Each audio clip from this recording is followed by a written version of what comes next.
দিনরাত মায়ের সেবা করত বলে রাগ করে চলে গেছেন স্ত্রী।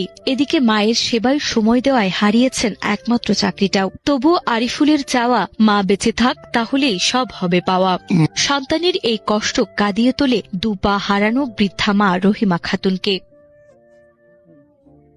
ওয়াইফ, স্ত্রী, সন্তান যা আছে সবার সমস্যা নেই। আমার মা এসব চাকরি বড়, আমার মা থাক, আমার মা থাকলে আল্লাহর দুনিয়ার মধ্যে।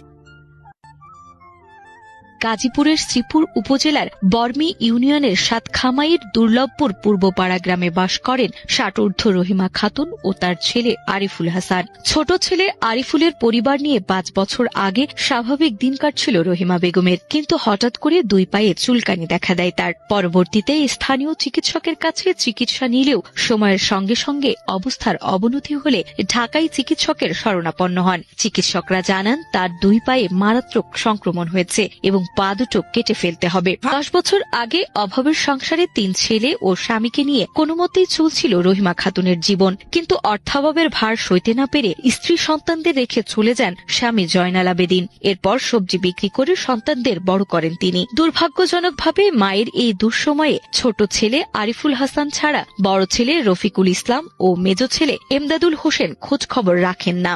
অসুস্থ মায়ের চিকিৎসা, ঔষধ খাওয়ানো, রান্না থেকে শুরু করে ঘরের সব কাজই এখন করতে হয় আরিফুল হাসানকে।